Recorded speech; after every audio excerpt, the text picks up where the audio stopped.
여러분, 우리가 첫째 날에 우리 인생의 우선순위가 무엇이어야 하는지에 대해서 함께 살펴보았습니다. 이방인들이 구하는 것과 하나님의 백성이 구하는 것은 달라야 한다고 말씀드렸습니다. 먹고 사는 것, 그리고 입는 문제, 그런 문제를 가지고 고민하고 거기 마음을 두고 살아가는 것은 이방인들이 구하는 것이고, 하나님은 이 모든 것이 우리에게 있어야 할 줄을 아신다 하셨습니다. 대신에 우리가 하나님의 나라와 의를 먼저 구하는 삶을 살게 되면은 하나님께서 이 모든 것들은 우리에게 더하여 주신다고 하셨습니다. 구해야 할 것에 우리의 마음을 두고 살아가는 것이 지혜이지, 하나님이 더해 주실 것에 우리의 마음을 두고 살아간다면 우리는 예배는 드리지만은 평생을 이방인과 같이 살게 될 것입니다. 하나님의 나라와 의를 먼저 구하는 믿음의 도약을 할 때에, 믿음의 우선순위를 지키게 될 때에 우리는 그리스도인으로 살아가게 되는 것입니다. 이것이 우리 평생에 지켜야 할 우선순위입니다. 두 번째, 우리가 매일의 삶 가운데서 살아가는 가운데 지켜야 되는 우선순위는 하루에 처음에 하나님 앞에 나아오는 것입니다. 하나님의 말씀을 묵상하고 주의 도우심을 구하면서 우리가 어떻게 살아야 할지를 하나님께 아뢰고 주의 인도하심을 구하고 하루에 일어나는 모든 일들에 주의 도우심을 구하고 하나님의 생명력을 불어넣는 것, 그것이 우리가 매일 아침에 해야 하는 일입니다. 그것이 우리에게 우선순위가 바로 맞춰지게 될 때에 우리의 평생의 우선순위도 지켜지는 것이지요. 매일의 우선순위를 지키는 것이 얼마나 중요한지 모릅니다. 여러분, 다음 주일부터, 아니 오늘부터, 내일부터 우리가 하나님의 말씀을 묵상하고 기도하는 일에 하루의 우선순위를 두고 살아가는 귀한 일들이 우리에게 있기를 원합니다. 바쁨이 우리에게 핑계가 되지 않기를 바라요. 어제 유진 피터슨의 말씀을 잠깐 인용했지만은 우리가 바쁘다는 핑계로 인생을 살아가는 것은 게으른 것이라 그랬습니다. 하나님의 일들을 묵상하지 아니하고 우리의 시간들로 우리의 삶을 채워가는 것은, 그것은 게으른 것이라고도 할 수 있는 것이죠. 우리가 마음에 단단히 결심하지 않으면 매일의 우선순위를 지키는 것은 사실상 불가능한 일입니다. 금방 여러 가지 일들이 우리의 시간을 다 빼앗아버리고 말기 때문이죠.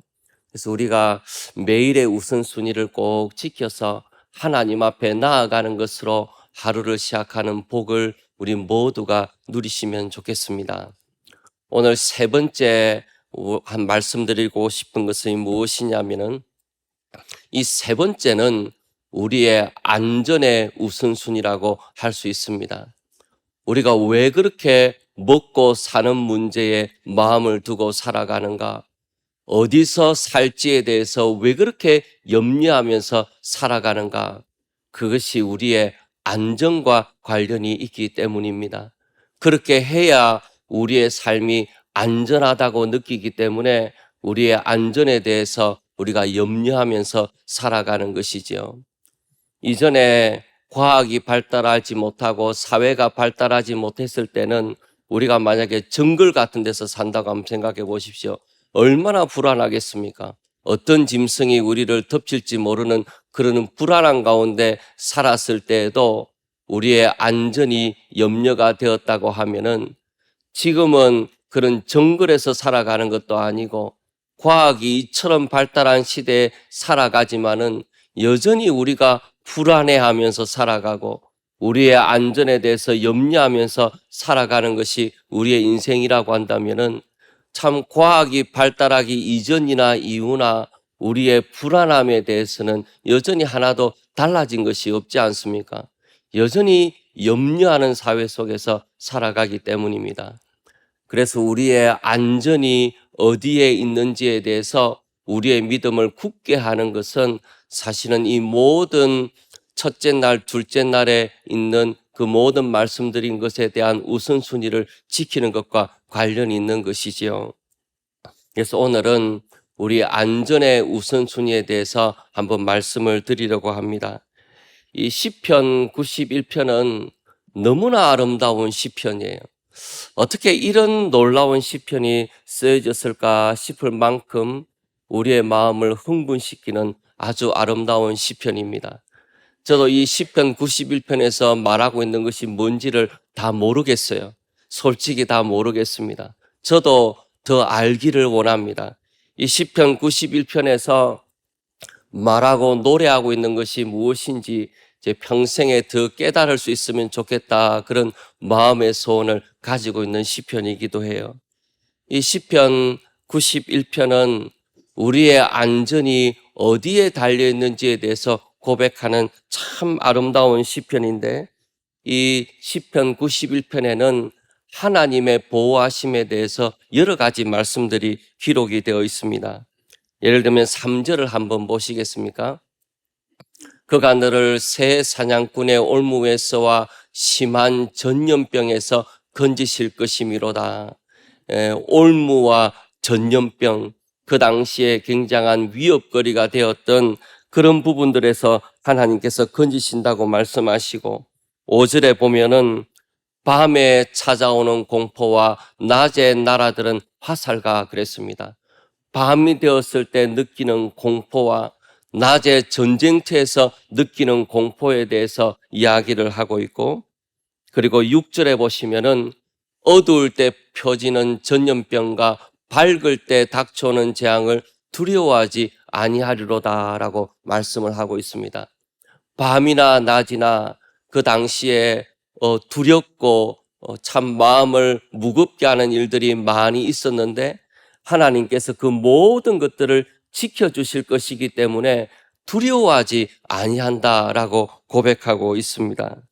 그리고 7절을 보시면 이렇게 기록하고 있는데, 1000명이 내 왼쪽에서 10,000명이 내 오른쪽에서 엎드러지나 이 재앙이 내게 가까이 하지 못하리로다.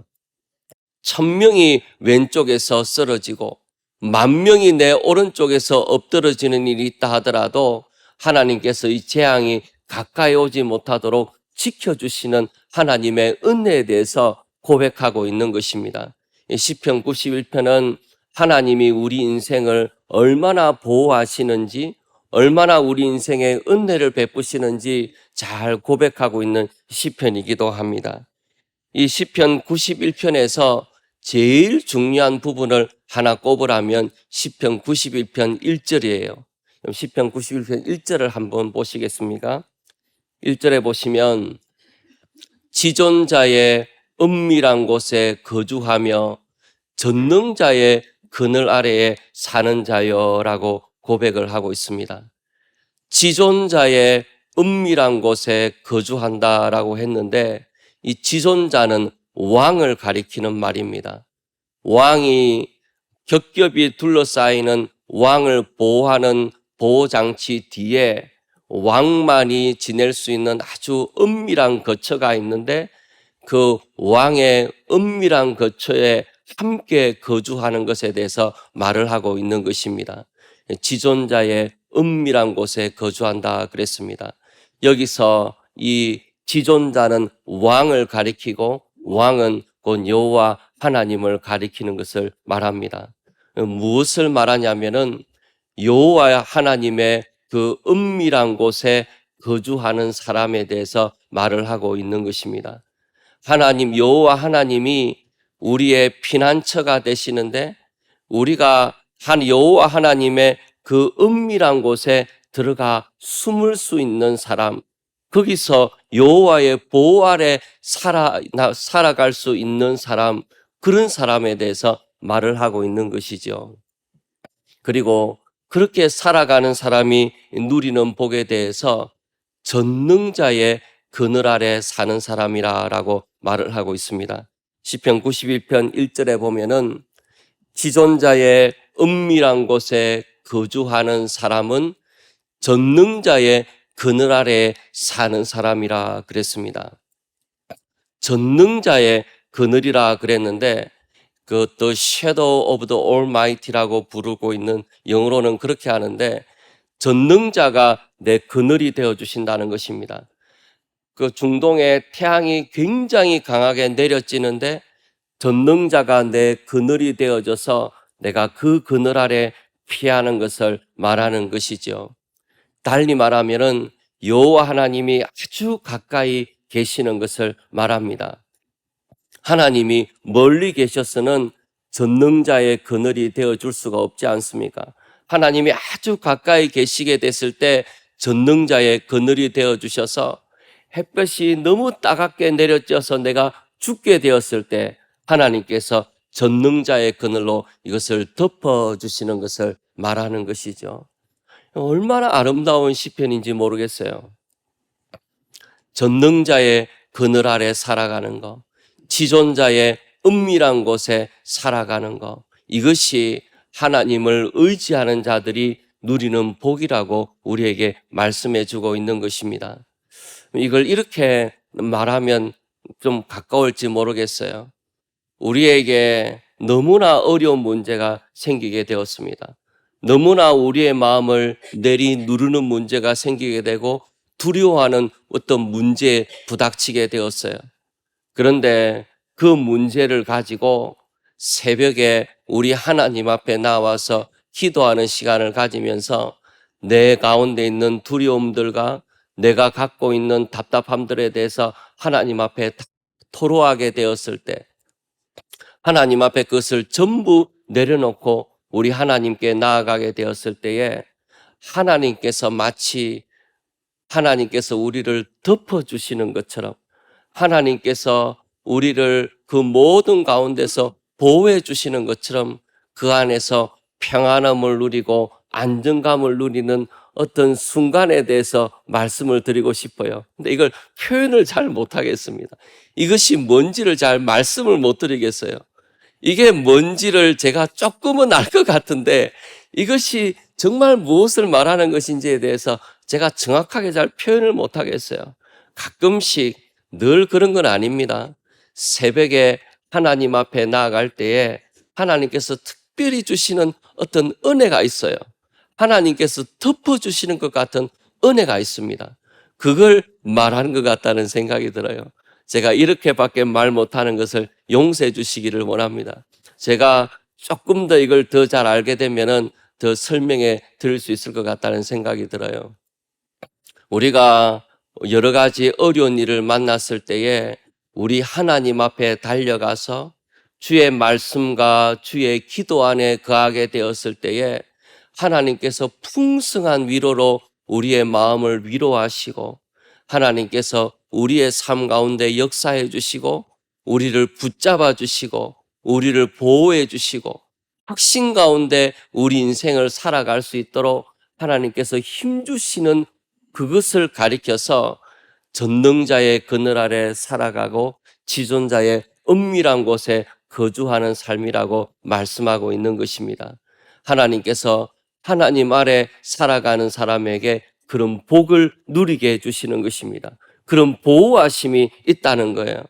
하나님께서 우리 혼자 이 세상을 살아가게 하지 아니하시고 하나님 앞에 나오는 사람들에게, 하나님을 나의 피난처로 살아가는 사람들에게, 전능자의 그늘 아래 살아가고 있는 사람들에게 하나님께서 보호해 주시고 붙잡아 주시고 특별히 함께 해 주시는 은혜가 있다는 것입니다. 이것을 우리 그리스도인들이 누리며 살아가고 이 땅 가운데서 하나님의 보호하심 가운데 살아간다는 확신 가운데 사는 것을 하나님이 우리에게 기대하시는 것이죠. 그런 기쁨 가운데 우리가 살기를 원하시는 것입니다. 이 참으로 맞는 이 말씀이 최근에 어떤 선교사의 이야기를 읽으니까 더 맞는 것 같다는 생각이 들어요. IT에 있는 선교사인데 김헬렌이라는 선교사입니다. 거리에 있는 고아들 같은 사람들을 거두어다가 키우는 일을 하고 있는 선교사인데, 여러분 IT가 얼마나 이렇게 안에 치안이 좋지를 못하는지 대통령도 살해를 당하고 의회는 해산이 되고 약 90개 되는 그런 반란군 단체 같은 그런 폭동 단체들이 나라를 다스리고 지배하는 그런 나라라 그래요. 얼마나 위험한지 그 선교사님한테 방탄차를 타고 다니지 않으면은 너 IT에서 살아남지 못할 거라고 방탄차를 사라 그러는데 중고차 가격이 1억이랍니다. 그런데 어떻게 방탄차를 삽니까? 그래서 이 김헬렌 선교사는 자기 방탄차는 시편 91편이라 그래요. 전능자의 그늘이 내 방탄차다. 그렇게 살아가고 아이들을 기르고 있는데 이게 폭도들이 찾아와가지고 총을 들이대면서 상납금을 내지 못하면은 학교 문을 닫겠다 그래 위협을 한답니다. 그러면 김헬렌 선교사는 마침 헌금이 떨어져서 문을 닫게 생겼는데 잘 됐다. 문 닫게 해줘서 고맙다. 그런 이야기를 인사를 한다 그래요. 그러면 그 폭도들도 기가 막혀서 돌아간다 그럽니다. 문을 닫으려 그러면은 옆에 있는 주민들이 너희들이 그걸 문 닫으면 아이들 키울 거냐면서 달라 들어가지고 막 물리쳐 주는 바람에 폭도들도 그냥 물러간다 그래요. 얼마나 대담하게 선교하는지 모르겠어요. 여자분인데 정말 대단하신 것 같아요. 근데 그분이 믿고 있는 바가 뭐냐면 내 방탄차는 시편 91편이다. 그런 믿음을 가지고 IT에서 생활하고 있는 것이죠. 우리 그리스도인들이 그런 하나님의 특별한 보호하심 가운데 돌보심 가운데 생활하는 경우가 얼마나 많은지 모릅니다. 하나님의 지켜주시는 특별한 은혜가 있다는 것이죠. 하나님을 전심으로 의지하는 사람에게 하나님의 도우심을 구하는 사람에게 전능자의 그늘이 되어주시고 지존자의 은밀한 곳에 거할 수 있도록 하나님께서 복을 주신다는 것입니다. 그래서 내 안전이 내 시큐리티가 하나님께 달려있다는 것을 고백하고 믿고 살아가는 것이 얼마나 중요한지에 대해서 이 시편 91편이 말씀을 하고 있는 것이죠. 그런데 이런 시편의 말씀을 들으면 어떤 분은 이렇게 말씀하실지 모릅니다. 아니 목사님 그렇게 하나님이 다 지켜주시면은 낮에 재앙이 들지 못하고 밤에 전염병이 나를 찾지도 못하고 그렇게 하나님이 다 지켜주신다 그러면은 왜 그리스도인들이 이 땅 가운데서 재난을 당합니까? 아니 그리스도인들도 자동차 사고를 당하기도 하고 질병에 걸리기도 하고 또 사업체가 어려움을 당하기도 하고 저도 이렇게 감기에 걸려가 있지 않습니까? 전능자의 그늘을 이야기하기에는 너무나 합당치 않죠. 전능자의 그늘을 이야기하면서 감기 걸리면서 이런 설교를 하고 있는데 그러면은 어떻게 된 거냐고 그렇게 물으실 수 있지 않습니까? 하나님이 그렇게 지켜주신다 했는데 왜 믿지 않는 사람들이 당하는 재난을 그리스도인들도 같이 당하느냐고 그러면 하나님의 지켜주심은 어디 있는 것이냐고 우리가 그렇게 물을 수 있지 않습니까? 그래서 이 전능자의 그늘에 대해서 우리가 조금 더 묵상해 볼 만한 것이 있다는 것입니다. 저는 이 전능자의 그늘이라는 것을 이 시편 91편에도 나오지만은 엘리자베스 엘리엇이라는 선교사가 쓴 책 제목이 전능자의 그늘입니다. 이 엘리자베스 엘리엇이 누구냐면 여러분도 들어보셨을 거예요. 짐 엘리엇이라는 선교사의 부인이 엘리자베스 엘리엇입니다. 이 짐 엘리엇이 누구냐면은 남아메리카 에콰도르 선교사로 갔던 사람이었습니다. 그리고 거기서 아우카족을 선교하기 위해서 갔다가 거기서 5명의 선교사가 목숨을 잃었습니다.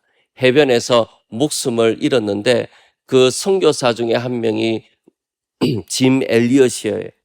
짐 엘리엇이 죽고 난 다음에 순교하고 난 다음에 그 부인이 되는 엘리자베스 엘리엇이 이 짐 엘리엇 선교사의 글이나 편지 같은 걸 모아가지고 책을 만들어 출판했는데 책 제목이 전능자의 그늘이었다는 것입니다. 그러면 참 이상하지 않습니까? 아니 남편이 순교를 당했지 않습니까? 그렇게 준비하고 경건하게 살아가던 남편이 아우카족을 선교하기 위해서 갔는데 이 아우카족은 아주 무서운 민족이라서 주변에 있는 부족들도 두려워하는 그런 부족이라 그래요. 외부와 접촉이 없던 부족입니다. 그래서 이 짐 엘리엇 선교사랑 5명의 선교사가 비행기를 타고 가면서 물건 같은 걸 내려주고 하면서 아우카족하고 이렇게 친밀도를 쌓아왔었어요. 그러다가 아우카족이 해변에 나타난 겁니다. 근데 이 5명의 선교사가 무슨 일로 왔는지 모르고 있다가 이 5명의 선교사를 아우카족이 다 죽여버린 사건이 생기게 된 것이죠. 그래서 그러면서 5명이 순교하게 된 사건인 겁니다. 근데 남편이 순교해서 그렇게 소천하게 됐는데 책 제목을 전능자의 그늘이라고 짓는 것은 어울리지 않잖아요. 시편 91편하고 안 맞지 않습니까? 전능자의 그늘은 시편 91편에 나오는 건데 이 시편 91편에 하나님의 보호하심을 그렇게 길게 기록하고 있는 시편인데 남편이 순교를 당했는데 아우카족에게 죽임을 당했는데 어떻게 책 제목이 전능자의 그늘이라고 지을 수가 있는 것입니까?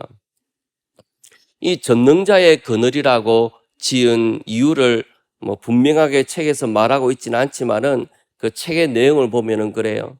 이 짐 엘리엇이라는 선교사가 일생을 살아갈 때 얼마나 경건한 사람인지 모릅니다. 정말 도전이 되는 사람이에요.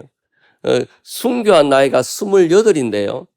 그렇게 젊은 나이에 순교를 했는데 어떻게 이렇게 경건한 사람이 있을 수 있을까? 이분이 짐 엘리엇 선교사가 자기 어느 날 기도를 하나 기록을 해놓은 것이 있는데 이렇게 기도를 해놓은 것이 있습니다. 21살 때 자기가 하나님한테 했던 기도예요. 하나님, 마른 막대기 같은 제 삶에 불을 붙이사 주님을 위해 온전히 소멸하게 하소서. 나의 하나님, 제 삶은 주의 것이오니 다 태워주소서. 저는 오래 사는 것을 원치 않습니다. 다만 주 예수님으로 꽉 찬 삶을 살기 원합니다. 얼마나 놀라운 그 경건한 사람인지 몰라요. 오래 살고 싶지도 않다 그러고 주님으로 꽉 찬 삶을 살기를 원한다 그러고 얼마나 하나님 앞에 나아가는 삶을 살았는지 모릅니다. 진짜 전능자의 그늘 아래 살았던 사람, 지존자의 은밀한 곳에 거주하는 삶을 이 짐 엘리엇이 살았던 것임에 분명해요. 그런데 저는 엘리자베스 엘리엇이라는 선교사가 이 책 제목을 전능자의 그늘이라고 지은 이유가 저는 짐 엘리엇 선교사의 순교하는 순간에 있었다고 생각을 합니다. 사람들이 이 선교사가 5명이 순교했다는 이야기를 듣고 시신을 수습하기 위해서 갔어요. 그런데 가서 깜짝 놀란 일이 있었는데 그것이 무엇이냐면은 이 순교했던 5명의 순교사가 총을 가지고 있었다는 것입니다. 총을 가지고 있었기 때문에 아우카족이 가까이 왔을 때에 자기를 죽이려고 창을 치켜 들게 되었을 때에 이 5명의 선교사들은 충분히 그것을 피할 수가 있었다는 거예요. 총을 한 방만 쐈으면은 그 아우카족은 다 도망가고 말았을 것입니다. 그런데 이 5명의 선교사가 총을 갖고 있었는데 아무도 총을 쏘지 아니했다는 거예요. 약속이나 한 듯이 그들은 그냥 순교를 당하는 것을 선택을 하게 되었다는 것입니다. 왜 총을 쏘지를 아니했겠습니까? 왜냐하면은 이 5명의 선교사들은 복음을 전하러 갔기 때문입니다.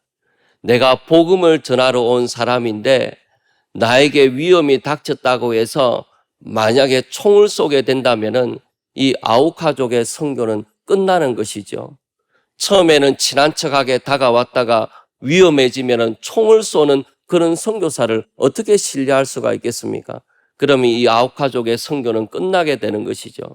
이 5명의 선교사들은 약속이나 한 듯이 다음번 선교사가 와서 복음을 전할 수 있도록 복음의 통로가 열어두기를 기대하는 마음으로 복음의 통로가 닫히지 않기를 바라는 마음으로 총을 갖고 있으면서도 총을 쏘지 않으면서 죽기를 선택한 것이죠. 그래서 저는 책 제목이 참 어울린다고 생각하는 것이 전능자의 그늘이 그날 드리워지지 않은 것이 아니고 전능자의 그늘이 그날 가장 짙게 더러워졌다고 믿습니다.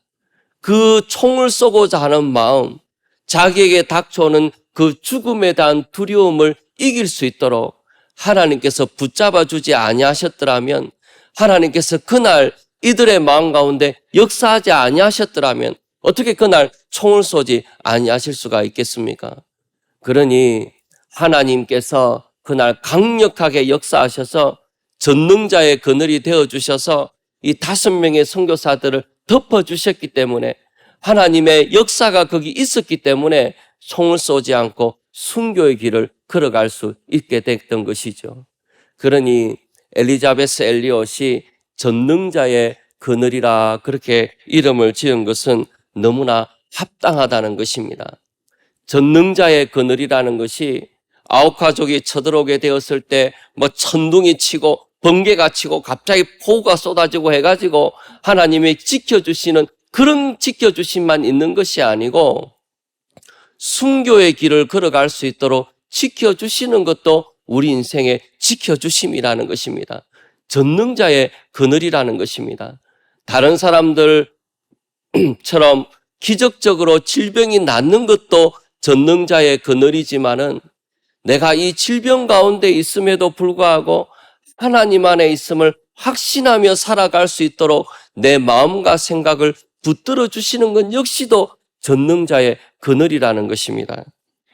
이 전능자의 그늘이 우리 그리스도인 가운데 있다는 것이 얼마나 놀라운 복인지 모릅니다. 하나님께서 우리 인생을 붙잡아 주고 계시고 우리의 인생이 하나님의 손에 있다는 것을 믿고 아는 것이 얼마나 중요한 일인지 몰라요.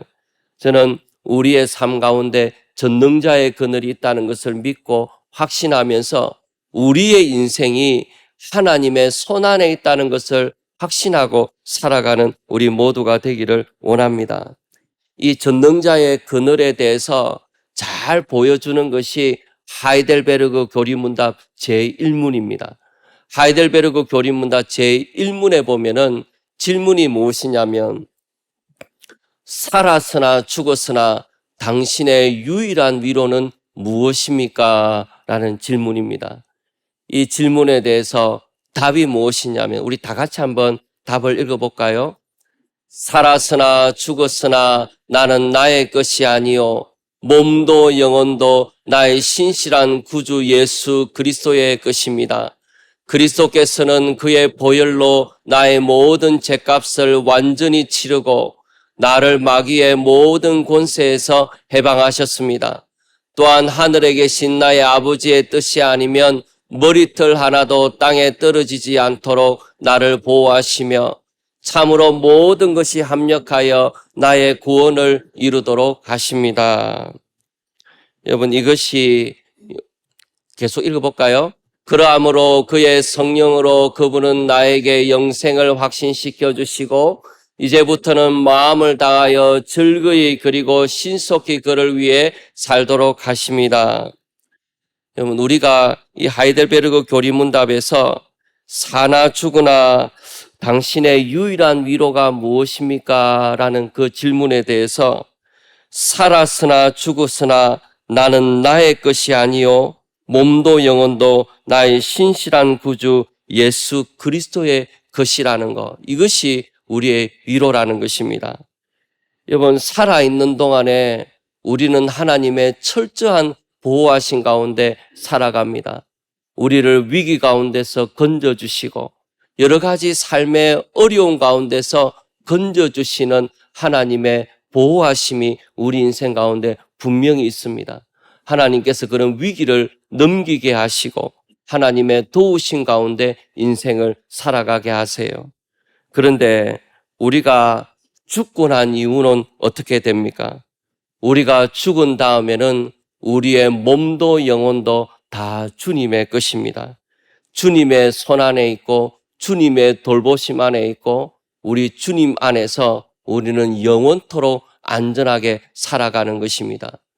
우리의 시큐리티가, 우리의 안전이 주님께 있다는 것을, 사나 죽으나 우리가 주님의 것이라는 것을, 살았을 때도 보호하신 가운데 살아가고 죽고 난 이후에도 우리의 몸과 영혼이 주님 안에 있기 때문에 우리는 영원히 안전하고 그 돌보심 가운데 우리의 평생이 놓여 있는 것입니다. 재앙을 만날 때도 하나님이 지켜주시고, 재앙이 우리를 덮쳐서 때로는 우리가 이 세상을 떠나게 될 때에도 우리의 마음과 생각을 지키실 뿐만 아니라 우리의 영혼을 지켜주시는 주님의 손안에 우리의 인생이 있다는 것입니다. 이것을 확신하고 살아가게 되었을 때에, 이것을 붙잡고 살아가게 되었을 때 우리는 진실로 주님을 온전히 의지하며 살아가게 됩니다. 우리의 인생이 주님께 달려있는 줄 알고 주님께 믿고 의지하게 되고, 그리고 우리는 남은 인생을 담대하게 살아가게 되는 것이죠. 우리가 사나 죽으나 우리의 인생이 주님께 달려있고 주님의 것이라는 그 고백하에서 인생을 살아가고 우리의 삶을 주님께 맡기고 의탁하며 살기 원합니다. 2025년은 내 인생을 내 힘으로, 내 뜻대로, 내 의지로 살아가는 것이 아니고 주님께 우리 인생을 다 맡기고 내 몸과 영혼이 주님의 것이라는 것을 확신하고 하나님 앞에서 살아가게 되는 그런 한 해가 되기를 원합니다. 내 안전이 주님께 달려있다는 것을 믿고 주님 안에서 살아가는 귀한 2025년이 되기를 소원합니다. 우리 기도드리시겠습니다.